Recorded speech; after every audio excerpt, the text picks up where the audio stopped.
এরা মানুষকে সঠিক ধর্ম থেকে বাধা দেয়, সঠিক দিন পালন করার জন্য তারা মানুষকে যেভাবে সম্ভব সেভাবেই তারা বাধা দেওয়ার চেষ্টা ফিকির করে। আল্লাহ সুবহানাহু ওয়া তাআলা তাদের চরিত্রটা উল্লেখ করেছেন সূরা বাকারা 2 নম্বর সূরার 109 নম্বর আয়াতে। আল্লাহ বলেন, ওয়াদ্দা কাসীরুম মিন আহলিল কিতাবি, আহলে কিতাবদের মধ্য থেকে অধিকাংশ আহলে কিতাব তারা চায় লাউ ইয়ারুদ্দুনাকুম বাদা ঈমানিকুম কুফারা, ঈমান আনার পরে তোমাদেরকে কুফরি দিকে ফিরিয়ে নিতে। তারা এটা চায় যে তোমরা যে ঈমান এনেছো, ঈমান আনার পরে তোমরা যেন আবার কুফরি করো, এটা আহলে কিতাবরা দাবি করে। এবং তারা সদা সর্বদা চেষ্টাও করে যে কিভাবে মুসলমানদেরকে খ্রিস্টান বানানো যায়, কিভাবে মুসলমানদেরকে ইহুদি বানানো যায়। এই জন্য দেখবেন খ্রিস্টান মিশনারি নামে একটা চক্র আছে, গরিব দুর্বল মুসলমানদেরকে টাকা দিয়ে খ্রিস্টান বানানোর চেষ্টা ফিকির করতেছে। পার্বত্য অঞ্চলে আপনি যান, সেখানে দেখবেন অনেক মুসলমানদেরকে টাকা দিয়া তাদেরকে খ্রিস্টান বানিয়ে ফেলতেছে।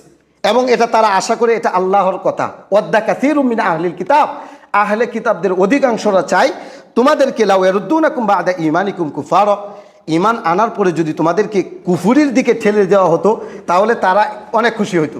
এটা তারা চায়। এটা কেন? হাসাদাম মিন ইনদি আনফুসিহিম, তাদের অন্তরের হিংসার কারণে। এই পৃথিবীর মধ্যে যত মানুষ বসবাস করে ইহুদিদের মধ্যে সবচাইতে বেশি হিংসা কাজ করে। হিংসার কারণে ইমানদারদেরকে তারা সঠিক ধর্ম থেকে তারা ফিরিয়ে আনতে চায়।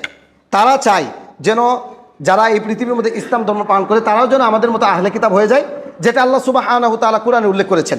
মনে রাখবেন, আহলে কিতাব যারা, ইহুদি যারা, খ্রিস্টান যারা, এরা কখনো আমাদের প্রতি সন্তুষ্ট হবে না। পবিত্র কোরআনে আল্লাহ সুবহানাহু ওয়া তাআলা সূরা বাকারার মধ্যে উল্লেখ করেছেন 120 নম্বর আয়াত। আল্লাহ বলেছেন, লান তারদু আনকাল ইয়াহুদু ওয়ালান নাসারা হাত্তা তাত্তাবিআ মিল্লাতাহুম, হে নবী মুহাম্মদ, এই ইহুদিরা, এই খ্রিস্টানরা আপনার প্রতি কখনো সন্তুষ্ট হবে না। এই কথাটা কার? আল্লাহ বলেছেন লান তারদু, কখনো সন্তুষ্ট হবে না আপনার প্রতি। কে সন্তুষ্ট হবে না? ইহুদিরা, খ্রিস্টানরা। কতক্ষণ পর্যন্ত সন্তুষ্ট হবে না? হাত্তা তাত্তাবিআ মিল্লাতাহুম, যতক্ষণ পর্যন্ত মুহাম্মদ আপনি তাদের ধর্ম অনুসরণ না করবেন, তাদের মিল্লাতের অনুসরণ না করবেন, ততক্ষণ পর্যন্ত ইহুদিরা, খ্রিস্টানরা আপনার প্রতি সন্তুষ্ট হবে না। এই পৃথিবীর মধ্যে সবচাইতে উত্তম চরিত্রের অধিকারী হলো মুহাম্মদ সাল্লাল্লাহু আলাইহি সাল্লাম। তার প্রতি যদি ইহুদি খ্রিস্টানরা সন্তুষ্ট না হয়, তাহলে আমি আপনি সলিমুদ্দি আর কলিমুদ্দি, আমাদের চরিত্রের মধ্যে যত লুংরামি, আমাদের প্রতি কি ইহুদি খ্রিস্টানরা কখনো সন্তুষ্ট হবে? কখনো সন্তুষ্ট হবে না। কিন্তু দেখেন, আমরা কিন্তু ইহুদিদের চরিত্রগুলোই এখন নিজেদের ভিতরে ফিট করে নিচ্ছি। যা কিছু আছে আমাদের জীবনের পরতে পরতে ইহুদিদের চরিত্রগুলো এখন আমাদের ভিতরে ঢুকে গেছে। অথচ আল্লাহ বলেছেন ইহুদিরা তোমাদের প্রতি সন্তুষ্ট হবে না, খ্রিস্টানরাও তোমাদের প্রতি সন্তুষ্ট হবে না। আল্লাহ সুবহানাহু ওয়া তাআলা এই কথাগুলো পবিত্র কোরআনে সুস্পষ্টভাবে আমাদেরকে জানিয়েছেন। কেন জানিয়েছেন? যেন আমরা ইহুদিদের চরিত্র থেকে বের হতে পারি।